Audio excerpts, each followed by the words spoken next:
Awesome, great. My name is John Yandell. I'm the Associate Course Director for Advanced Session Recording here in the Recording Arts Department. So glad that you've joined us today for our discussion on DAWs and our DAW panel. So we're looking really forward to the input we're going to get from our panelists today. And we'll start off by welcoming Carlton Lynn, please.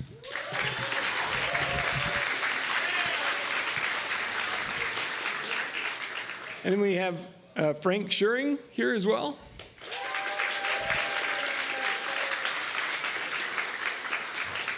And then we finally like to welcome our new inductee this year, Jeff Villanueva.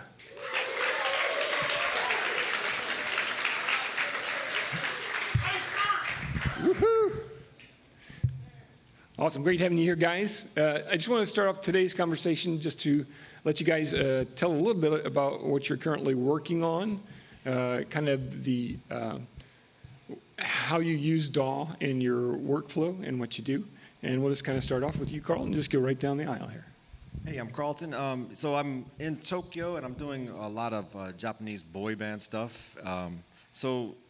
And I'm all in the box. I've been all in the box for a long time, and my setup is really, really simple. So I use Pro Tools, Logic for pretty much everything. So I'm using Pro Tools for routing stuff from other apps inside the computer.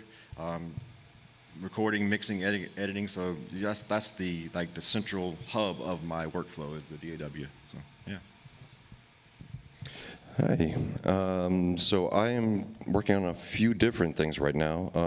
On the electronic arts team, working on Madden, and for that, it's Pro Tools for any cinematics, and then Reaper on occasion. I just started using Reaper a couple weeks ago. And then outside of that, I'm also producing a film, and that is all Pro Tools, because it has to go to the dub stage later, and it's in the industry, it's always Pro Tools.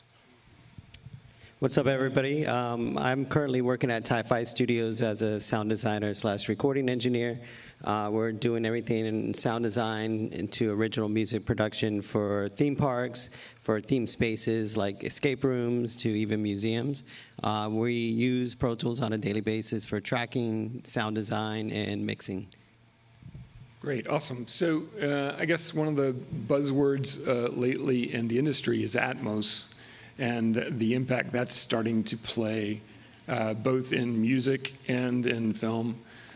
So even recently, I think Apple has made an announcement that you have to submit an Atmos version of your music even to be included on playlists and things like that now.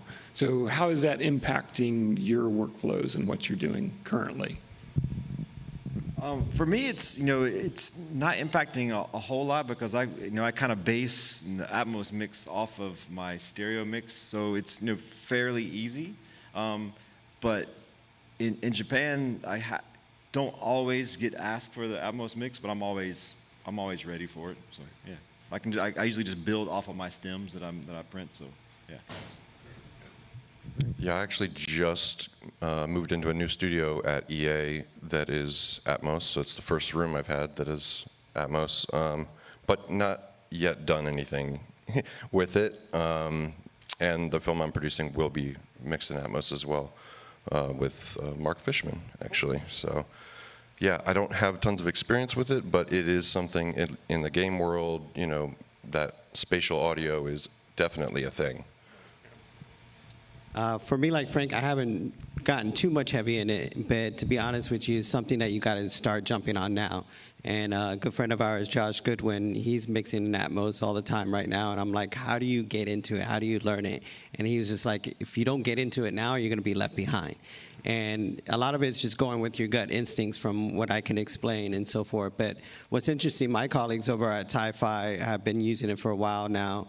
And with our different variety of clients, like I said, from museum to even something as simple as escape rooms, Atmos is being used to tell the story now, to bring the person into the environment, kind of like for 5-10 minutes if you're going through an escape room, or if you're even on cruise ships, like in the theater shows, the Broadway style theater shows, those are now being done in Atmos. I wouldn't be surprised if we start seeing theme park attractions. You know, it's already pretty close. A lot of times if you're on a roller coaster, you're already having the speakers right behind you. So it's just a matter of time that it's going to get into that space. So I'm very much looking forward to diving into it and kind of making mistakes and learning from that and see where it goes. Yeah, like the podcasts are using Atmos a lot to help tell the story as well. People are using that a lot. Right. I've been hearing a lot of those narration podcast type deals. Yep. So one of the things I had a conversation with Darren Schneider from here at Full Sail yesterday, and he even mentioned the fact that there are car manufacturers that are now, like there's one brand, I forget what he said it was, that's actually got a certified Atmos speaker system in the car. So that, again, just kind of shows you a lot where this is heading. That is something that you guys, as if you're audio engineers out there in the audience, you definitely want to be getting up to speed on Atmos and where it's heading. If you get in now, I mean, you could really pave your own way moving forward, especially if, because we were talking about that yesterday, that independent artists and the medium-sized artists out there are all going to require these mixes to be done now to get that Apple availability to be on playlists and things like that. So it's going to become more and more important. So the more you guys can get in on it and start studying it now, the better off you'll be, I think, coming down the road. Yeah. Well, in talking about DAWs, so everybody across the board is using Pro Tools for the most part, right? Is there any other DAWs? You mentioned Logic, and I think you said Reaper. Any other DAWs that you guys have used or have used in the past, maybe that you don't use currently, but you liked it, or any other DAWs that you can speak to? And I mean, I've downloaded several, like FL Studio, Ableton, Reaper. I've downloaded. Don't always understand. Like I had I was thinking in my head because I had friends using Live, and I was like, download. I'm going to learn it. And I just, I've been using Pro Tools so long, Logic so long, I just couldn't get my head around it. I'm still going to learn it. I promise I'm going to learn it. But I know it's important. A lot of people are using it, but I haven't learned it yet. I understand. Yeah, I've used a bunch over the years. Logic, Nuendo, Fairlight, which was my favorite. I was on Fairlight for like 13 or 14 years. And some of the features that had, back in 2003, or just came to Pro Tools in like 2 versions ago. You went into Pro Tools kicking and screaming, right? Oh, I did. He was complaining. Literally, and I still complain all the time. Online, he was like, why doesn't it do this?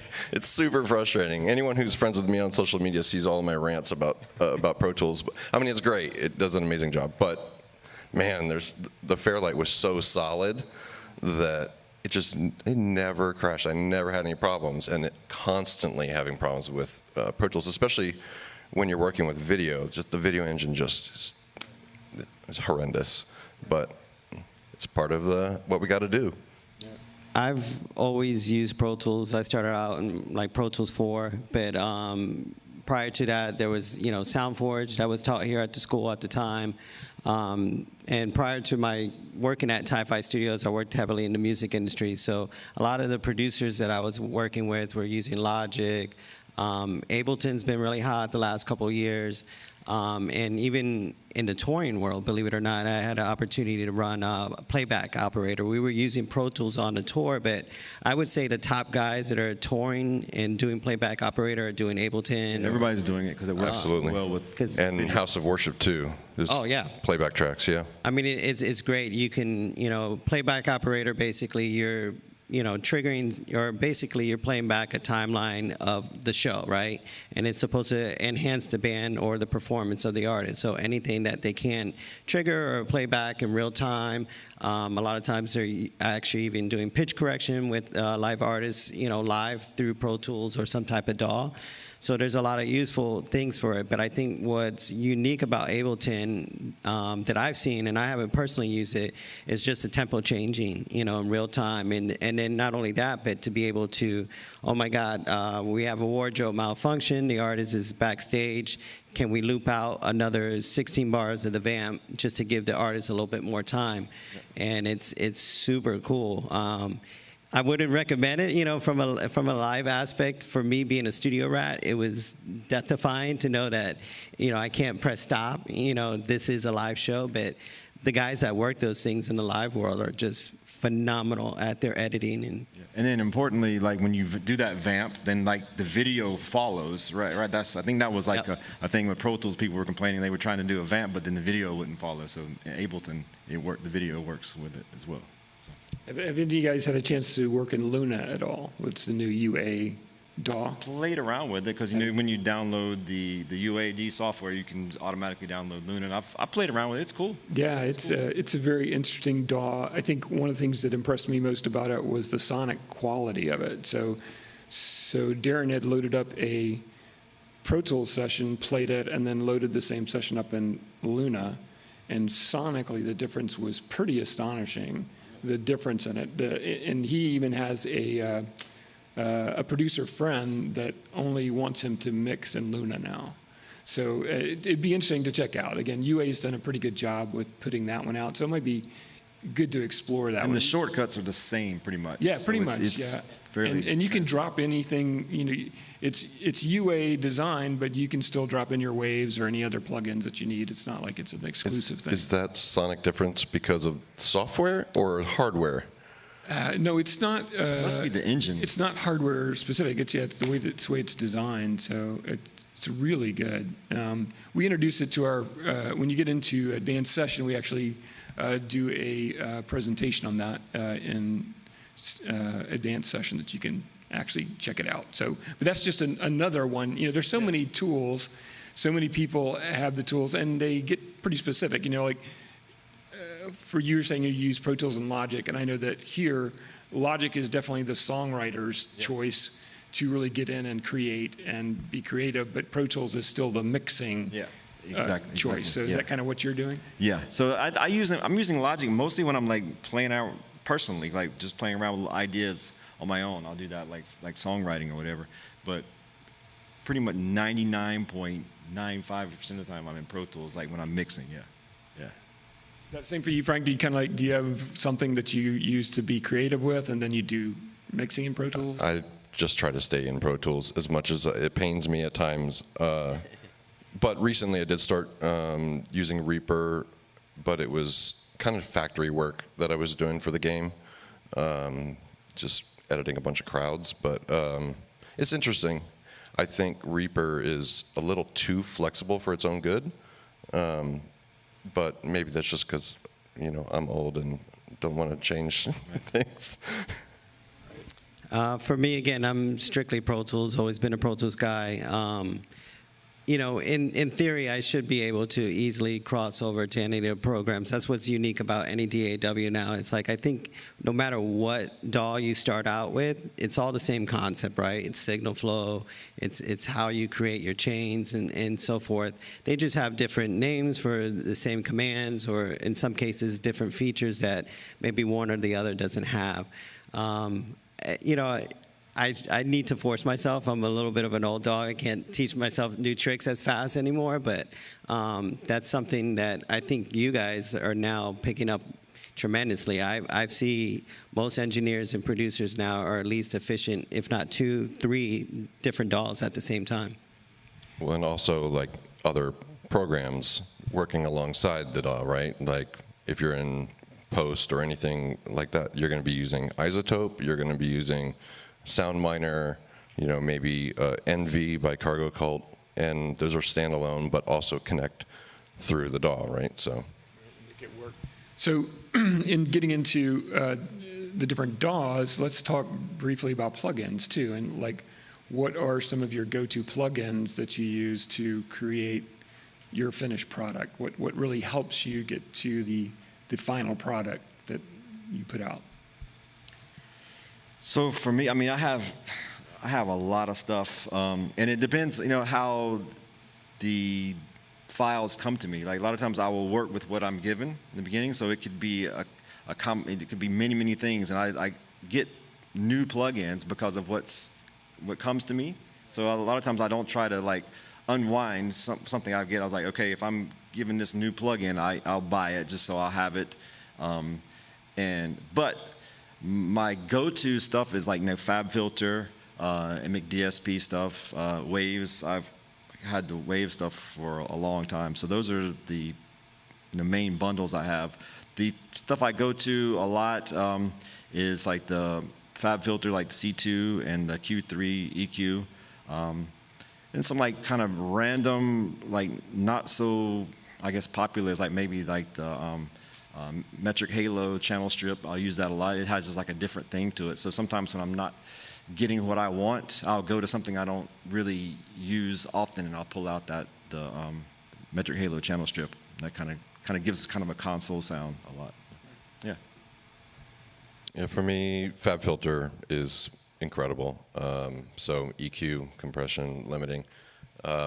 Waves loudness meter, a lot because of dial norm requirements for broadcast and the game. Alta Verb and Phoenix Verb. Trying to think if there's anything else that I use like all the time. Well, then isotope stuff like D-Click and denoise for dialogue. Pretty much the same as these guys. We have access to a whole bunch of different plugins, and if we do get sessions or creatively, we do try to stay up on the plugin game as much as possible, see what's out there. But I think as you get more involved in your everyday workflow, you also try to minimize things. So usually my go-tos are the Fabs, the LA2As, the Waves compressors, Waves in general, and I try to keep stuff simple. I think a lot of stuff we're getting is recorded very well, so in some of the best studios, so I'm not doing a lot of fixing and so forth. Even production-based from the producers, the sample libraries these days, the kicks and stuff like that. I'm really doing less now because the samples are so great. Outside of that, if I'm doing pop records, I love me some vocal line. That saved hours of work, especially when you start getting in, the high track counts of, 100 plus backgrounds, just stacks of backgrounds and stuff like that. So that efficiently helps me out a lot. So as you guys are working, do you tend to work from templates? Like, have you created your own templates, and that's kind of like your go-to thing where you have your certain plugins are loaded into each channel, and you just kind of load in the session and everything falls into place and it makes your workflow faster? Is that kind of what you guys are doing? Yeah, I've had a template for a long time, and that's one of those things I'm constantly tweaking and adding on as new requirements come up. I'm adding that to my plugin, or if I run into something that I'm asked for when I'm during the deliverable stage, I'm like, oh, I should set this up so it's going to make it easier for me to create this pass. I'll add that into my template. Yeah. So. Yeah, same. At least for the post work, I definitely have a template, and it has changed constantly. Actually, I massively changed it. I did 3 or 4 episodes of this animated thing called Ruby, and the template that I got from the editors, I was like, wow, this is way better than what I was doing, So especially with the dialogue chain, which reminds me of another plugin, Soothe, is awesome. So yeah, it's constantly changing, but really for the most part, my template is really there for the dialogue, and then the rest just kind of changes. There's not a lot of plugins on my sound effects tracks or ambience tracks or whatever, unless if I need to do something manipulated, I'll just do it to the clip rather than have it on the, just to save some, memory. For our everyday workflow at Ti-Fi Studios, again, we're recording more live musicians and orchestras and that sort of stuff. And a lot of our clients, because they're these big major entertainment companies, have the budgets to go to the bigger studios and get the best musicians. So on a tracking basis, I'm actually using, if not 1, maybe 0 plugins at a time. And we just recut it if it's not right. But I see myself using more templates on a mixed flow type of basis now. If I was doing pop production or R&B, hip hop or whatever, yes, definitely I do have a tracking template. Like Carlton said, constantly tweaking it, but it's pretty simple. I'll have like a reverb, a quarter note delay, just the basics, just to kind of get them going. Personally, I like to sub-mix all my backgrounds to one aux and just control them as a whole, and then go back and then individual. But the less stuff for me to keep track of is the easier. And having a template for your routing will save you so much time, right? Especially if you're doing, like, you probably do it in music as well. Yeah. I haven't done it in a while, but in post, I have so many stem deliverables I have to do, and all this stuff, and having all that routing done and not having to set it up every time, you're going to waste an hour just getting your I/O set up and your buses set up. That's what I was going to say. A lot of it's based on your deliverables, anything that can save you time.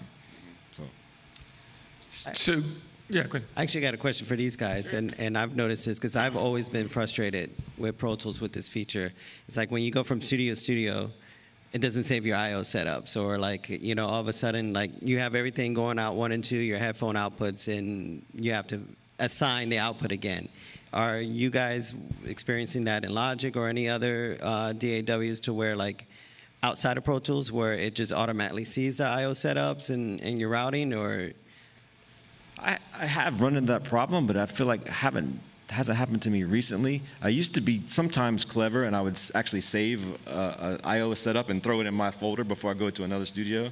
But it hasn't really happened to me recently. And funny thing is, now when I go to the studio for I mix the song mostly in my studio, and then I'll go to a big studio to finish, and the client will come. And what I've been doing recently, I'm just grabbing my Mini and my Apollo and taking it with me and plugging it into their monitor. So I don't have, because sometimes I'll go there and they'll have their computer will be an old Mac Pro trash can, and it can't play my mix back, but my Mac Mini will. So I have my whole setup with me, so I don't really run into any problems. So. That I/O stuff in Pro Tools is one of the things that drives me absolutely batty. I mean, even not going to another studio, just in my home studio, go to another session, and then I come back, I'm like, what happened? Why is this different? Just drives me nuts. And it's gotten more complicated over the years, and so you can look really stupid sometimes in a session when the I/O setup is like, I don't know why I'm not hearing any sound. You're like digging around trying to. I look stupid to myself all the time at home with that. Yeah. Yeah, routing is definitely, the more you can have set up in a template to really work the routing side of it, that definitely helps save a lot of time, for sure. Any other tips or tricks or things that you can think of that you could share with the students that might help them in their day-to-day operations of a DAW, and anything that might come to mind that you could share? I would say, depending on what you're doing, if whatever task you're doing, take notes after your session, and what slowed you down during the session, or what did your client have to wait on you to do, and then think of something you can add to your template, or what you can do to your workflow to make yourself faster. Though it's like, did they ask for a quarter note delay, during the session? So if you didn't have that ready, add a quarter note delay, routing and aux to your setup, or add in if they want, if they're constantly asking for some automation or something like that, even when they're tracking, then pull down your little, volume or send playlist down onto your record track and have that ready to go. So if they're asking for automation or tuck this after this line, have it ready so you don't have to pull this menu down and write some automation, and just have that little volume lane ready to go. So yeah, workflow is very important. Yeah. Get the workflow down. Yeah. As the old saying goes, time is money, right? Yeah, and that's something probably you young kids are doing, right? Because you're probably badass in video games, so you're really fast in DAW. It's like, old guy like me, I'm not as quick. So for post, we do a lot of importing audio into the project, right? Rather than tracking and then mixing, we're constantly bringing things in. So one of the things that I've done is in my Pro Tools, I can talk, folder, I create a folder called Sources, and anything that I'm bringing in goes into that Sources folder, and then always copy when you import. Don't just add it, copy it. And even though I have it in that Sources folder and it's going to be in the audio files folder, at least when I take that project folder somewhere else, all of the stuff is there twice, right? It gets copied into the audio files folder, and it's in my Sources folder just in case. That's good advice. Very good. For me, I don't really use this technique in my current job at Ti-Fi as much, but it was taught to me early on when we did record production, the pull-down method. So I have one track in record arm at all times. So if I'm recording a solo artist, I record arm that track. And then if we go to do a stack or to do a double of that particular take, after I press spacebar and it's stopped, and then, all right, the producer says go to take 2 or track 2, I'll just drag down that take that we just did to an available track. So my recording session, I can't talk, right? My recording session usually has about, upwards of 48 blank tracks. And they're already routed, like I said, to my backgrounds and everything. So when we go to double now, I'm able to actually not only record the new take that we're doing at the same time, but start to top and tail and do rough mixes as I'm recording at the same time. And I think that's very important, especially when we're making records, even from a demo stage, because a writer, most of the writers that we work with will freestyle in the booth. I mean, I've seen artists do it too. And so when they're coming out, they already have a vision in their head, and they're relying on you to, execute that vision, right, sonically, balance-wise and so forth. But we're not mind readers, so we try to guess, all right, where would this harmony fit in the mix, how tight they want the vocals, and I'm able to do that while they're recording. So when we come out of the vocal booth and we play it back, there's somewhat of a rough mix, and they can analyze and say, do I need to add another harmony? Do I need to go back and do the performance again? I think it really helps out streamline the production faster. And from an engineering standpoint, I think that's really what helped me get a lot of work. Yeah. I thought of one other thing. It's really boring, but it'll save your butt. Name your session something that actually makes sense. Right? Not new. Yeah. If you're just messing around writing a song at home, don't call it like a new guitar riff, because 6 months later you're going to be like, what the heck is this? Actually put some sort of information in there that's going to be helpful for you.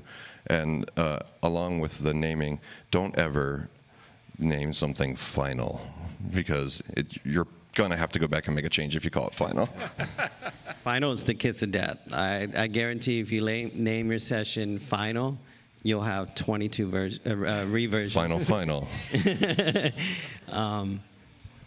So I wanted to add something what Jeff was saying is, treat the DAW as like kind of like a notepad, sketch pad for the session, and always be recording. Like especially when even you're going in and getting just a vocal sound or whatever, just hit record, because hard disk space is cheap. Right? And there's been many times where people's gone in and recorded, and they, did you happen to get that? Because they've done something they weren't really planning, and they just wanted to hear back what they did. So just always be recording, no matter what you're doing, because 9 times out of 10 somebody does something that they want to hear back, and you may have just been getting a sound. So just always be recording. Going back to Frank's thing about properly naming things, in my current workflow at Ti-Fi Studios, we're constantly handing off projects to each other, and that can be basically me getting thrown onto another project, and now I'm traveling, and somebody else has to pick up the slack where I left off. So just simple naming convention, not only for you, even if you're the only one that's working on the session, but just kind of like to be a good dude in the world, and and especially as an audio engineer, have respect for the other audio engineer that's going to be working on your session, so he can just quickly take a glance at it within 5 minutes and figure out, okay, cool, here's where he left off, where can I take it to next? Yeah, and going back and forth between people, it's super important. So one of the things I do on Madden, I have a guy that works with me, and he's in Madrid.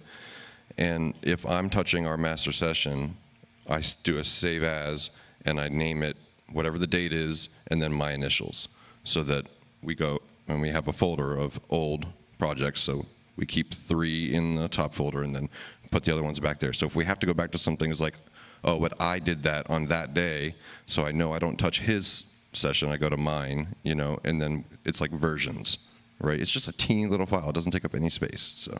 Yeah, exactly. I think that's very important to really keep track of when you worked on something. Making sure your naming protocol it dictates what day it was, what month it was, all of that, so that you can really find it when you need to and really go back to it for sure.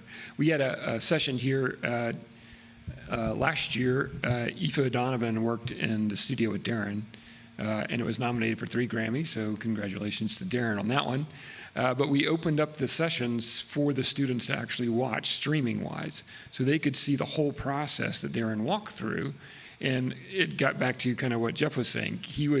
I think what impressed the students most about it was just whenever she was done, or even while she was singing, he was going in top tailing, making it look as neat as possible so that when she came in to listen to it right after she finished, it was all, there was no breath noises or mouth clicks or pops. He had already top-tailed, got it all cleaned up. And I think that's very important, again, for workflow.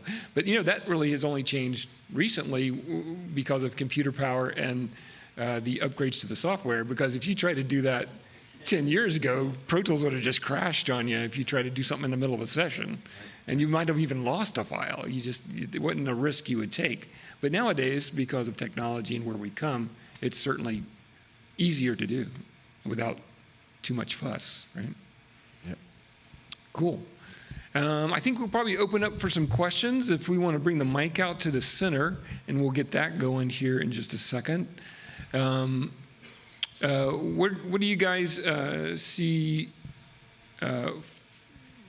for the future of audio besides Atmos? Maybe is there anything else that's on the horizon for you guys that you see coming audio-wise for DAWs that might help or improve? Or So I think I'm not too keen yet on the AI, but where I have seen it recently, Waves just introduced a new AI software, basically plugin chains. And if you're familiar with Waves products, right, they have all the top people in the industry already with their own plugins, but now they're creating chains. And what was really cool about the interface of this was that it can not only detect what type of beat it was, so there's like a listen function, like if you had a 2-track of a hip-hop beat, it would pull up a library of, like, let's say it would analyze your beat and say this is a Drake type record, and it would give you different setups or styles that you could do vocally with your vocals that would fit,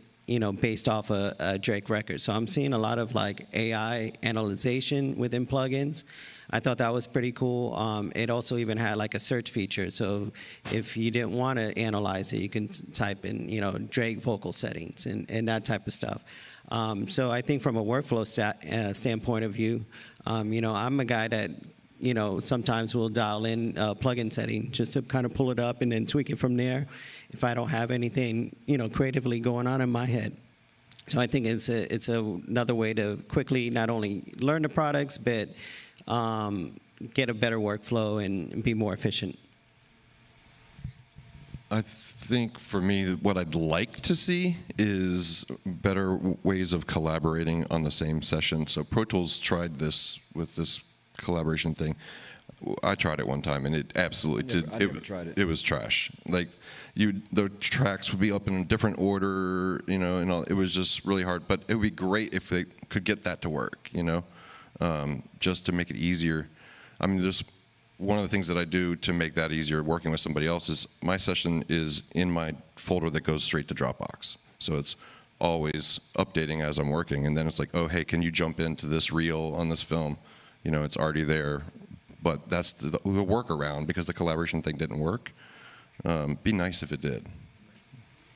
I think the things that are going to change, that already started, is stuff like the things that are like utilities that are going to help us do things faster, like the SoundFlow stuff, where it's like these, an automation of printing, doing like multiple chains of stuff, like printing stems and that kind of thing is going to be big. It's already there.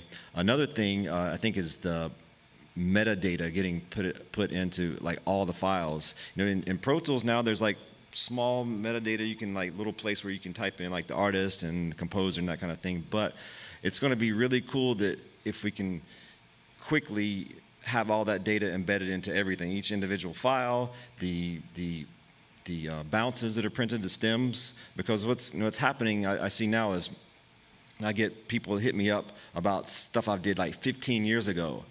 Hey, do you have this album that you mixed like 15 years ago? We're going to remaster it. And I was like, why are they coming to me, not the label? Well, the label doesn't know where it is. They don't have it. They have it somewhere. They don't know where it is. So, if the data is, what if I wasn't alive?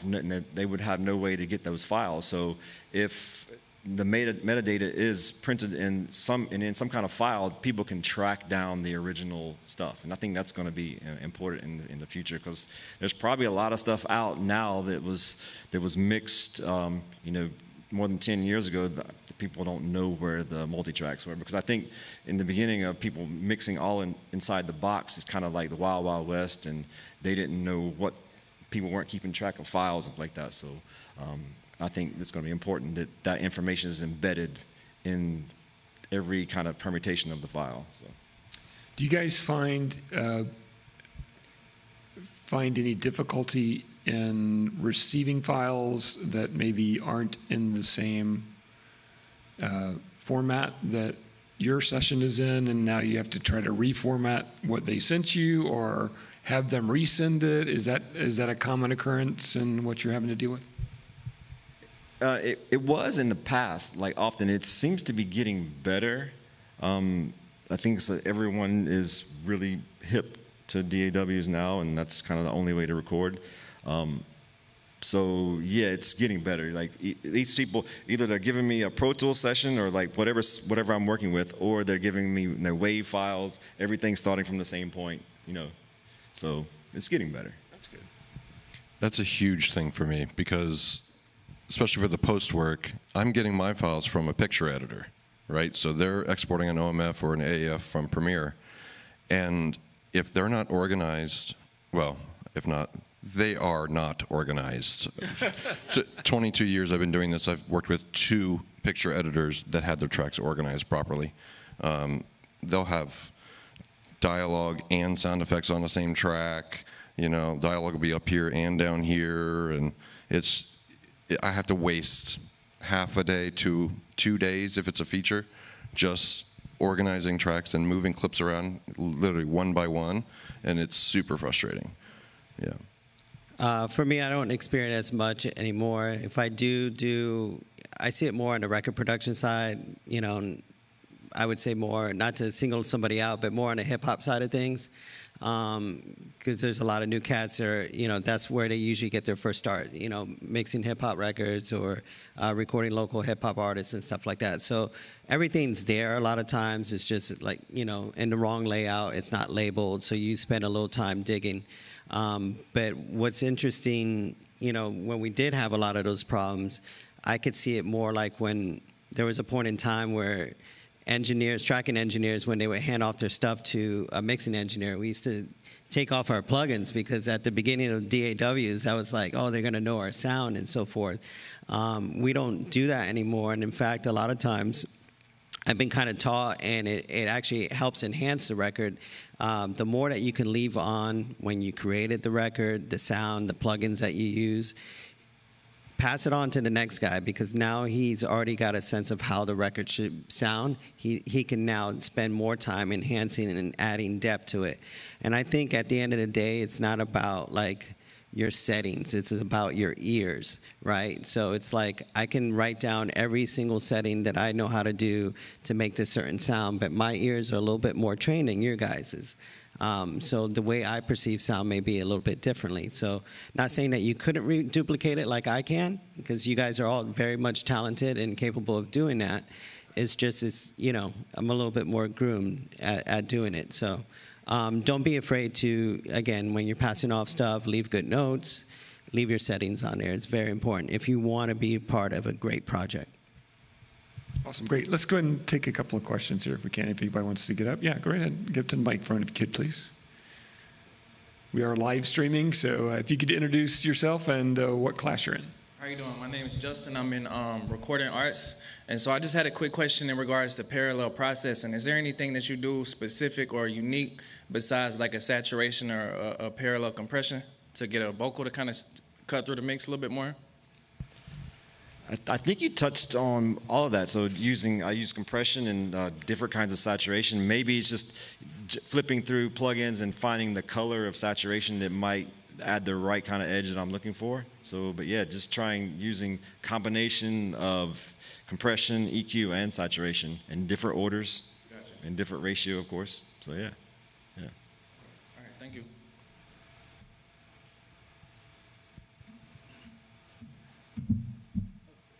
How you guys doing? My name is Emerson. I'm in the recording arts program. I've been an FL user since I've been making music at 13, and I'm a firm believer of it's about the ear, not the gear. My question to you guys is industry standard in terms of DAWs and plugins a hardcore deadline or guideline to live by, or as long as the project sounds good, it doesn't matter what DAW or plugin you use as long as it's a great product? It depends on what you're doing. If you're doing music, I would say use whatever you're going to use. In post, if you're collaborating or if you're editing and you're sending it to be mixed on a dub stage, it has to be Pro Tools because that's what is used. It's the standard in post-production. There are some people that are using Nuendo, but it's like within the post house, they're not sending it out. You know what I mean? But if you're collaborating like that, it's going to have to be Pro Tools. But other than that, yeah, I mean, use whatever.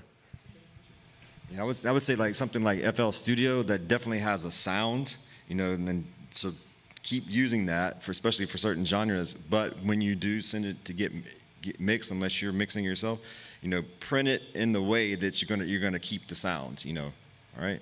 Yeah. All right, thank you. And label the tracks, Yes. not just audio 1. Audio 2.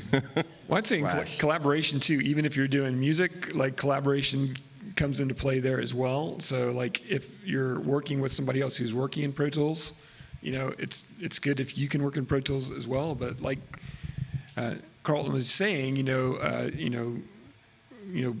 burn your effects and everything into your file when you send it so that the effects exist with the vocal, if you would. So if you put certain effects on, make sure your FL Studio effects travel with your vocal, right? Yeah. My name is Vince. I'm in the recording arts program. I just want to know, what are your guys' favorite mixing techniques? What was that last thing? Mixing techniques. Like be a little bit more specific. For example, like parallel compression or like reverse reverb and things like that. So for reverse reverb, I think I always use, it's a Waves. The IR1. Yeah, IR, and you can just easily do like a reverse in there. I use that a lot, and you just throw it in on a track, and put the little snippet piece, whatever you want to reverse, and you may have to do it like a bar before the cue, and that's the IR verb. Dude, I swear it sounds just like analog reverse. Yeah, like that's the closest like one. I think there's one more, rails. but IR is my go-to. That's my go-to. For me, I always get caught up, like, I don't think Pro Tools or any DAW has enough, like, time-based processor effects, delays, choruses, and everything. I love sound toys, all that type of stuff, but what I found out a lot of times, I'm using Waves guitar pedals to try to throw vocals through and that type of stuff. So that's the beauty of the DAW, right? And when it comes to music, it's about what you're feeling. There's no right or wrong answer, so just turn some knobs, and if it sounds dope, if it's if you're bobbing your head, it is what it is.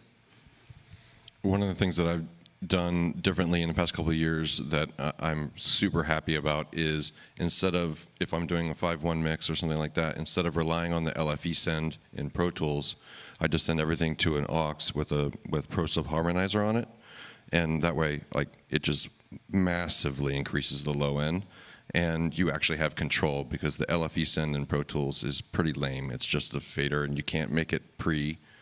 So you always have to have that up, in your mains, whatever that sound is. If you just want to hit the LFE, you can't do that. But you can send to an aux pre-fader, and then just have it go to the sub.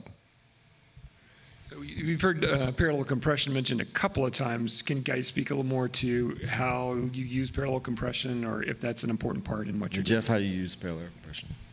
I dabbled into it, but I never got a chance to get into it too much. It was, you know, a lot of my stuff is getting handed off to, you know, top-notch mixers and that type of stuff. So I never dealt with it as much. So, but it's definitely a useful tool. If I was to use it, I would use it more on my drums than I would, you know, a vocal or something like that. I've even seen it used on guitar parts as well. And I thought that was pretty cool where, you know, basically there was a guitar rhythm that was, they had it being triggered by the vocal. So whenever the vocal wasn't being sung, it would, you know, help it pop out into the mix a little bit more in between the words of the song. And I thought that was a pretty cool, you know, feature that I saw a mixer use it as. Thank you.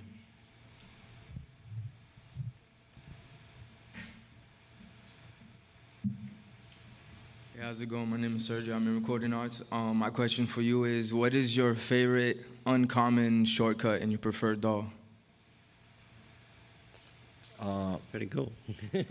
I don't know if it's uncommon or not, but one of my favorite ones is like just for like new playlists. I guess is it option like forward slash? Yeah, it's like the I forward don't even know slash. what it is, but it's this. Yeah. There you go. Yeah, that. Yeah. That's my favorite one, and then I guess a more recent one is to engage clip gain. So Yes. I don't even know what it is. It's this one. It's this. It's something in it. Almost right? I just kind of, it's like second. Just need a keyboard in something front in of you. minus, right? It turns it on and off, right? Yeah. So It's not uncommon. My favorite one is Apple S. yes. Save it. Save. I've been a fan recently of offline bounce. So that's an Apple Option B, or Yep. It's weird. You guys know what I'm saying. It's like unless you have the keyboard in your hand, you're physically doing it. Yeah. It's more of a muscle memory Yep. than the actual key commands. But I can't tell you how many hours of my life went by just tracking in real time at the end of the day your stems and Batch rename. Batch rename Batch. is, you probably know, batch rename is something in batch rename. I Learn go up that to the because menu, I That click the That goes menu, back I go down. that goes back to the file naming thing. So when you're printing, when you have all your stems printed, a lot of times you'll have some end up like with these weird underscores, something added to the end. And I want it to be something, kick drum stem, da. And so you'll have all these weird things at the end. So I'll just grab all of them and batch rename, and I can take these little things off at the end. So that's your friend, batch rename. All right, thank you. Yep. thank you. Hello, my name is EJ. I'm in the RA program, and I was wondering, how do you guys feel about the slow creep AI is having in our media? In our field, because I know in the animation, the art industries, it's been like a hard pass, and AI has been used in some good ways. Even I can see, and I'm against it, but there's been some weird techniques, such as using artists who have passed to make new songs and stuff like that. So I was just wondering, your guys' input on AI in our media. Short answer is for example, that recent Drake thing. It's just weird. Yeah. I think it's weird too, and I hope we can get a grasp on it, whether it be copyrights or that type of stuff for the artist's sake, for the creator's sake. But where I can see where it's going to be, and this is going to be weird, but I do see, and you probably see this more than I do right now, Carlton, AI artists, cartoon type artists, and where the producers kind of almost like the Gorillas, where they come out with their music videos just all cartoon, but it's actually the Gorillas and that type of stuff. And I think that can be really cool for a creator / artist who doesn't want to be in the limelight, but can have their own AI of who they think they are in the real world. Here's the thing, AI is not going anywhere. It's here. And either we're going to adapt and use it as a tool, or someone else's, and they're going to get the work, right? So it really depends on how it's being used, I think. Right now, there's a few weird things. Adobe Premiere has a thing called, I think it's called Remix, where you have a song that's however long, and you need to be 60 seconds, and it automatically analyzes it and cuts it down to 60 seconds. But it doesn't actually cut it; it just fakes it. So it gets wonky. But yeah, I mean, we're just gonna have to figure out how to use AI in audio, at least in a way that is useful. There's like the voice, like creation stuff. I could see that in probably the next 5 years being something, and gaming is used to create speech, you know, totally usable. Right now the quality's not there, but it could be. Yeah, what Jeff and Frank are talking about are cool, but I do see like lawsuits coming, like for the Drake thing. Like Right. people are gonna like, oh, I got a Drake feature, you know, and then Drake's gonna be like, hey, that's not me, and like, where's my 250 grand or whatever for my feature? So that's lawsuits will probably come, but for like virtual artists and everything like that, it's pretty cool. So yeah. Thank you. I actually heard an interesting conversation about that on the radio today, and they were talking about how AI can go in and look at the entire catalog of like Billy Joel or Paul McCartney, and then write a Billy Joel or Paul McCartney song. And so now, does Billy Joel or Paul McCartney get credit or a piece of whatever profit comes off that song that's created? So yes, there's a lot of stuff AI-wise that I think we need to explore, especially in our industry, as to how it's going to play out for sure. Yeah. Hello, I'm Nova Shevlin. I am in the recording arts program. I definitely have like looked for older, like analog-based gear for the sound it produces. Do you believe there's value in that? Is there? You're asking, is there value in that? Yeah, and like having your own sound for mixing, mastering, etc. Absolutely, man. If that's your thing, yeah, I would say go for it. Yeah. Totally agree. Thank you. Hi guys, my name is Brandon. I'm a recording arts soon-to-be graduate.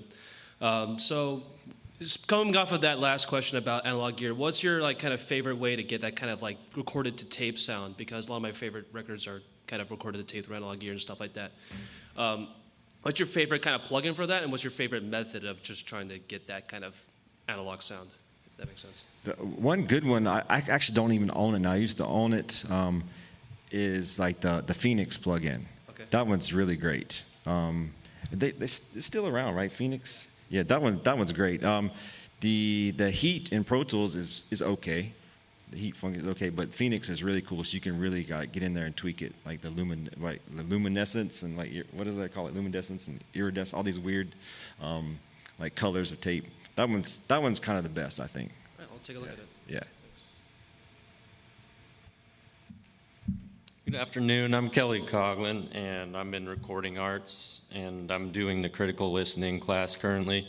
So as a broke college student, I was just wondering how easy it would be to set up Dolby Atmos in my room for mixing, and what kind of things I would have to look out for in my DAW as far as workflow goes.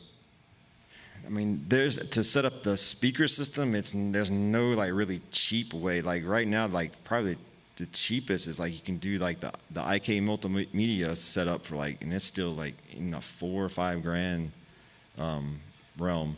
Probably the easiest way to mess with the flow is just to do the binaural with headphones, and kind of like, I think it's important to learn the routing and just kind of the flow, and then the deliverable, how to actually print it and what you need to deliver for Dolby Atmos. That's important to be able to do. And then you can always, if you get good at that, you can always go finish in a room. But it's not really, unfortunately, it's not really a cheap way to do the speaker system yet. I don't even have a speaker setup. I'm doing everything in headphones and then going to the studio to listen to the mix on speakers. Yeah.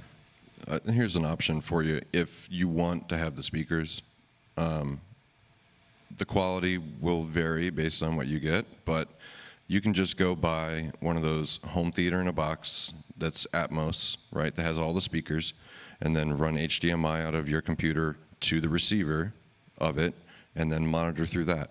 So there's some that are $300, $400. It might not be the greatest speakers, but you would have them, right? So if you want to spend a little bit more, there's, a little higher quality. Okay. Thank you. Appreciate it. Yep. How's it going? I'm helping out with the social media team. My name is Alberto, and we had an online audio production student. His name's GT Lassiter, his question for the panel was, as a new sound engineer and an aspiring artist, what plugins would you suggest they start out with? I think any DAW now comes with a basic set of plugins, and especially I think if you're looking to save some money, I would start off there. The entry-level plugins for any DAW that comes in now will give you your basics of everything: compression, EQ. They may not be the waves, they may be the UA audio, but at least you start to not only familiarize yourself like the things that you like, but you also start to understand how compression works, how EQs work, and that type of stuff. But yeah, I mean, there's so many companies that literally make the same piece of gear, and it's funny. It's like I'm a big fan of UA and waves, but I'll go to a DigiDesign EQ from time to time just because I'm familiar with it, and it's all right, cool. It's only 2 bands instead of 8, you know. Simplicity, workflow. If budget's a concern, there are also a lot of really good free plugins out there. It might take a little while to search through and find out what you like, but it costs you $0. So, yeah, going back to what Jeff said, it's sometimes like the choices will kind of distract you. So just use what comes with the DAW and like really learn those. And even that, it happens to us when we're mixing. Like we have everything, and then so we have all these choices, and it actually slows us down. But if I can mix a record with all of the native plugins and Pro Tools, and it's probably going to sound pretty close to what it would sound like if I have all my plugins. So yeah, just at the beginning, concentrate on the native plugins and call it a day. Thanks so much. Great. We got time for one more, and then we'll be done. Sorry. My name's Shaylee, and I'm in the audio arts program. And I'm a songwriter, and I really like the sound of strings. And I'm wondering, as a broke college student, do I need to pay for session musicians? Or do you think like the Logic strings or those kinds of stock instruments and MIDI work well enough that it can trick the ear? I don't know if the Logic strings like work well enough. There's some other strings that are really, really good. Like some of the Native Instruments string stuff are pretty cool. At the end of the day, nothing is like real strings, right? It's crazy. Like when you have like real string players, like even like a small ensemble, it's crazy. It's just like the fur on your arm will raise up when they're playing. Yeah. A lot of companies are going subscription-based, and they're a little bit loose now, so where you don't have to sign up for a full year. So if it's just a matter of completing a project, one that I'm really a big fan of is East West Library. I think they have some really cool strings, but again, like I'm just now in the infancy of learning how to record orchestras through my colleagues, and there's just something about a full orchestra, and I think what I'm learning is not even so much about the musicianship and the players, it is that, but it's also the room that it's captured in that makes strings. Did you guys see the post of the weekend? He posted recently on Instagram. He's recording strings for his album, and it's like a little snippet. Dude, just watch that. Just that little snippet of him. Like I don't know what it is, but man, it's awesome. And it's like I think he's in London, maybe recording. And just man, it sounds amazing. And your other thing, if you're on a tight budget, you can always hire just a couple of string players to come in and play over the synth strings. That's a good idea. You have coming in, and that can give it just enough real feel to make it sound better, if you would. So that's always an option. Does anyone in the room play violin or viola or anything like that? There you go. Oh, there you go. Them, yes. There's your musicians. Yeah, there's your ensemble right there.